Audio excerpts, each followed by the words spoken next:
আমি দুই ভাইয়ের জামা কাপড় কিনে নিয়ে আজকে কয় মাস ধরে এই ঈদের মধ্যে আমি এই যে বিদেশ থেকে পাঠাইছিলাম কয় এই যে দুইরানি এরপর আর কোনো 2000 আহে 3000 আহে 2500 আহে আমি কইতে আমার আর 2 মাস গেলে গা মোটামুটি আমি মানে সুদা এরো এই গাড়িটা না রাইলে তো আমার এত ঝামেলা হতো না 3 লাখ টাকা কিস্তি উঠাইছি 3 লাখ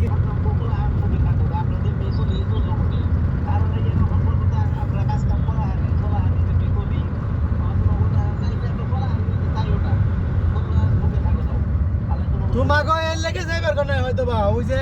রাজি পাইবো কইছে যে রাজি পাইলা পর যাইবো এর কয় আন যাইবো যদি বরাবর রাজি পাইলে না যায় এর লেগে কইছে যে রাজি পাইলে একবার যাইবো